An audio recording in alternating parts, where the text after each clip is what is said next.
परम आदरणीय सत्संग प्रेमी भाइयों तथा धर्मशिला बांधव,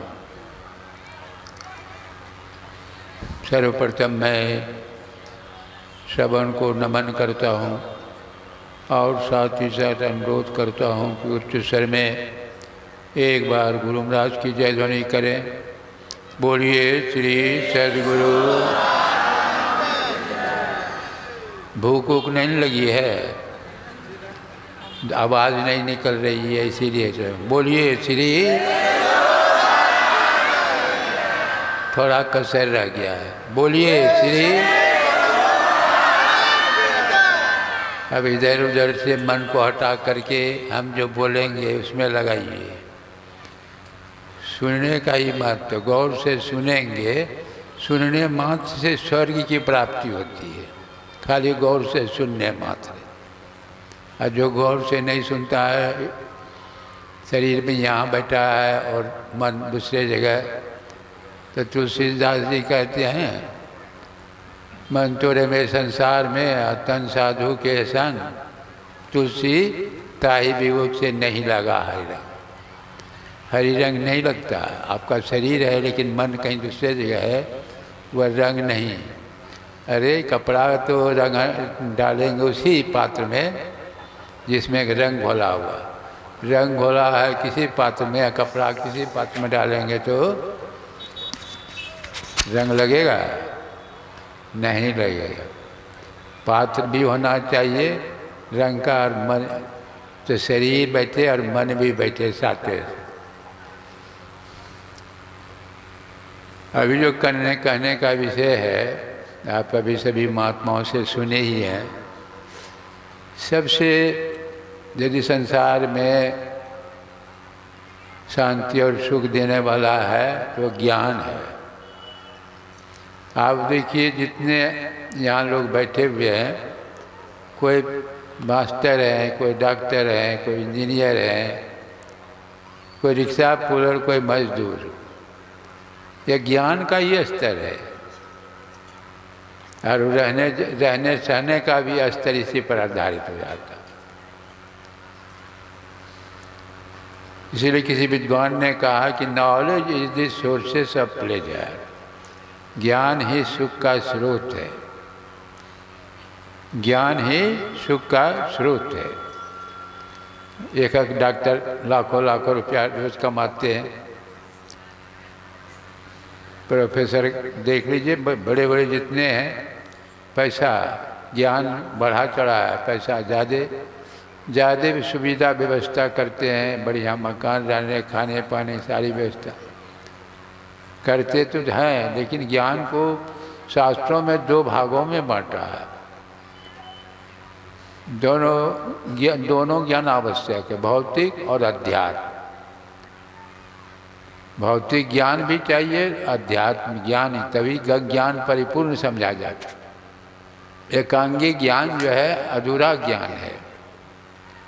जैसे कि आप पढ़े लिखे, खूब पढ़े लिखे हैं, बहुत पैसा कमाते हैं, लेकिन शांति तो नहीं मिलती। अब इतना ज्ञान रहने के बाद शांति नहीं मिलती। जितने तरह का दुष्कर्म है वह लगा हुआ है। पढ़ लिख लिए हैं, डिग्री बहुत हासिल कर लिए हैं, झूठ बोलते हैं, चोरी करते हैं, सरकार का पैसा, इनकम टैक्स चोरी, भ्रष्टाचार, ये मूर्ख सब करता है।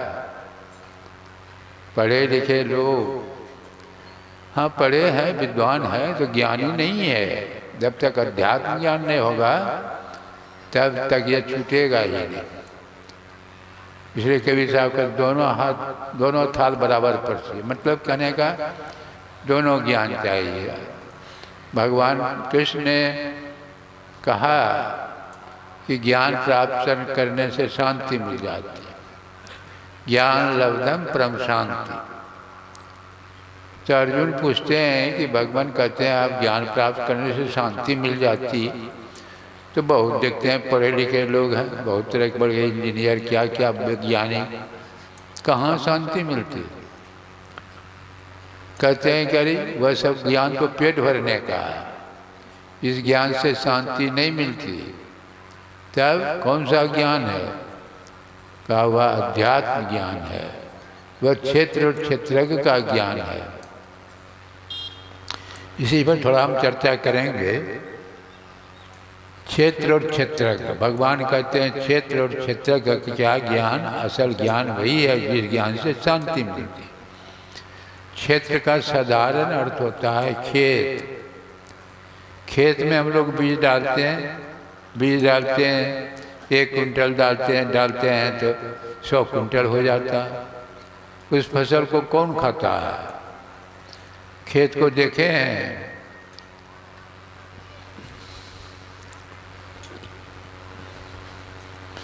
खेत को देखे हैं फसल खाते हुए? मक्का भुट्टा को खाते देखे हैं खेत को? खेत तो नहीं खाता। जो खेत का मालिक है, जो स्वामी है, जो कहता है कि मेरा खेत है, वही फसल भुगता है, वही फसल भुगता है। उसी तरह संतों ने कहा कि शरीर का मालिक कौन है? शरीर तो हम आपका शरीर खेत है। तुलसी ये तन खेत है, मन बच कर्म किसान। देखिए क्या कहते हैं, तुलसी ये तन खेत है, मन बच कर्म किसान। किसान कौन है? मन, वचन और कर्म। मन बच कर्म किसान। मन से भी हम लोग कर्म करते हैं, मन से कर्म नहीं करते हैं। अरे किसी के संबंध में आप बुरा सोच लिए, अशुभ सोच लिए, समझिए कि कर्म हो गया, वह भी आपके संबंध में अशुभ सोचेगा। मैं बराबर एक कहानी कहता हूँ। एक सेठ था, चंदन की लकड़ी का कारोबार बहुत लंबा चौड़ा था। बहुत दिन से चंदन की लकड़ी बिक नहीं रही थी। सेठ जी को वहाँ के राजा से मित्रता थी। सेठ जी ने एक बैठे बैठे सोचते क्या है, राजा साहब की मृत्यु हो जाती नहीं तो सब चंदन की लकड़ी चिता जलाने के काम में आ जाती। मैंने राजा ने एल बेल की लकड़ी से काम नहीं चलता रहा, चंदन की लकड़ी। अब उधर राजा क्या सोचते हैं, जब एक दूसरे का मित्र हैं, राजा सोचते हैं कि सेठ जी का कारोबार बहुत लंबा चौड़ा है, टैक्स कम देता है, माल को जाए टैक्स कम देता। अब देखिए दोनों एक दूसरे के संबंध में क्या सोच रहे हैं, मन ने मन। एक दिन आपस में मुलाकात हो गई। राजा साहब सेठ जी से पूछते हैं कि सेठ जी क्या हमारे संबंध में कुछ बुरा सोचे थे क्या? कहाँ महाराज, क्या सोचे थे? कि देखिए न बरसों चंदन की लकड़ी पड़ी हुई है, बिक नहीं रही है।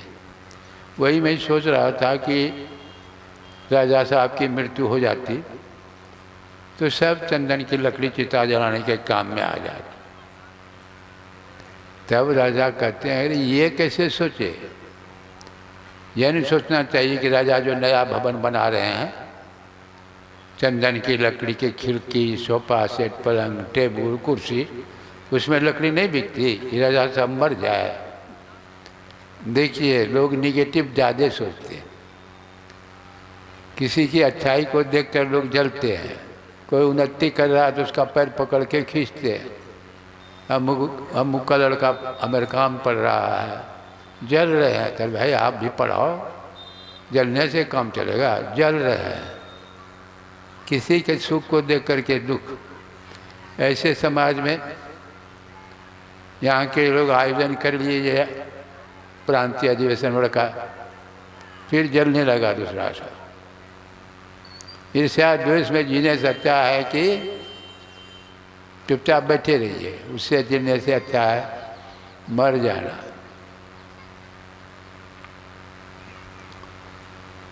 तो निगेटिव बराबर सोचते हैं लोग। निंदा समाज में देखिए किसी का जो है नहीं प्रशंसा करना चाहिए कि कुछ अवगुण जो है चुन चुन के उजागर करता है, निंदा। निंदा करने से जिसकी निंदा करते हैं उसका पाप घटता है, और उसका जो है इसका पुण्य उसके माथे पर डबल। निंदक है परमार्थी, करे भगत का काम। जो सत्संगी हैं यदि उसकी निंदा करते हैं, कबीर साहब ने कहा कि निंदक को हमारे पास निंदक नियरे राखिए, आंगन कुटी सभा बिन पानी बिन साबुन निर्बल करे सुभाए। निंदक यदि पास में है नहीं तो जो अवगुण है हम आपके अंदर में वो धीरे धीरे उजागर करेगा, धीरे धीरे घटेगा, उसके ऊपर डबल होगा, उसके ऊपर पाप चढ़ेगा, यहाँ पाप घटेगा इधर। तो निंदक तो नहीं निंदा करना ही नहीं चाहिए। यहाँ तक कि लोग दुख सह करके दूसरे को दुख देना, दुख सह करके दूसरे को दुख देना मतलब एक भक्त था, किसी देवी का उपासक था। देवी माँ खुश हो गई, कहा मांगो जो मांगना चाहते हो मांगो, देने के लिए तैयार है, लेकिन सोच के मांगना, जो तुम मांगोगे पड़ोसी को दुगुना हो जाएगा। ये सोचने लगा आदमी कि हम पूजा पाठ हम करते, हमारे ऊपर खुश, तो पड़ोसी को दुगुना हो जाएगा बिना पूजे पाठ का। कहा देखें होता है कि नहीं। कहा कि हमको चाहिए 1 बीघा जमीन, पड़ोसी को गया 2 बीघा। हमको चाहिए 1 महल मकान, पड़ोसी को गया 2 महल। अब तो जलने लगा।